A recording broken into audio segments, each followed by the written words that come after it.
The San are the oldest inhabitants of southern Africa, where they have lived for at least 20,000 years.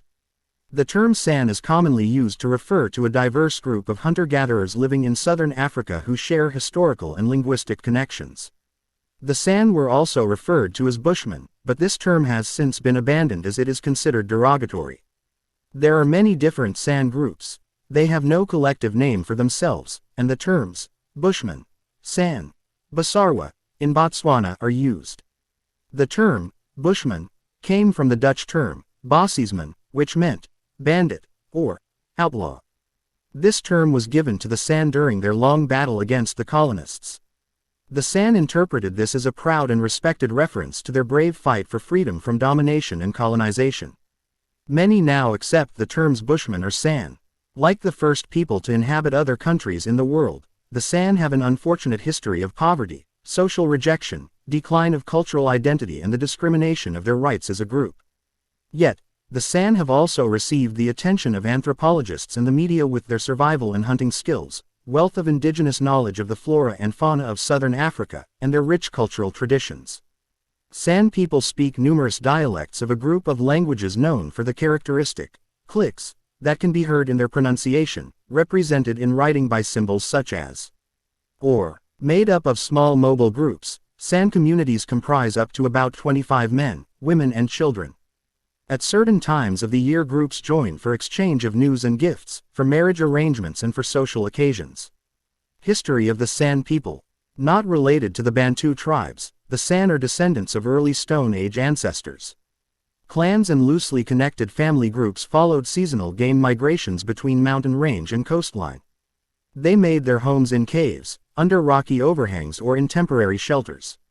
These migratory people do not domesticate animals or cultivate crops, even though their knowledge of both flora and fauna is vast.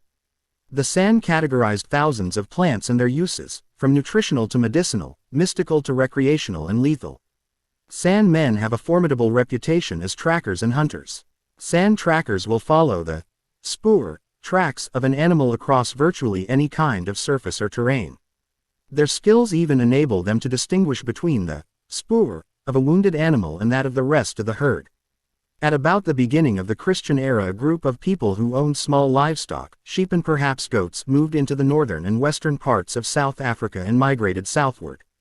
These pastoralists, called Khoikhoi or Hottentot, resembled the San in many ways and lived by gathering wild plants and domesticating animals. Coincidentally, in the eastern parts of the country another migration was occurring. The Bantu-speaking peoples were moving southward, bringing with them cattle, the concept of planting crops and settled village life. Ultimately, the Hottentots met these black-skinned farmers and obtained from them cattle in exchange for animal skins and other items.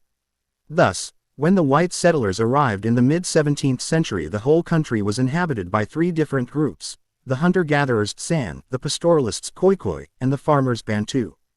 At first, the San coexisted peacefully with the Nguni, a sub-language group of the Bantu speakers, the Zulu, Xhosa, Swazi and Ndebele, who intermarried with the San and incorporated some of the distinctive and characteristic clicks of the San language into their own languages. Contact with Nguni and Sotho Sawana farmers is depicted in the San rock art. The artist started including representations of cattle and sheep as well as of people with shields and spears in their paintings. Unfortunately, hunter-gatherers cannot live permanently alongside a settled community, and thus problems arose.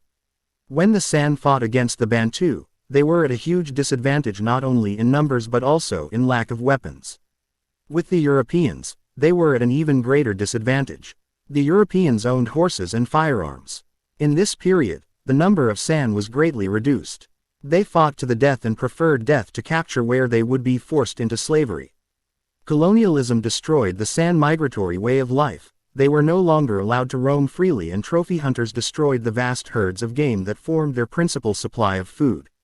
Both black and white farmers built up huge herds of cattle that destroyed the foods that had been the San staple diet for centuries. Enslavement and sometimes mass destruction of San communities, by both white and black farmers, followed.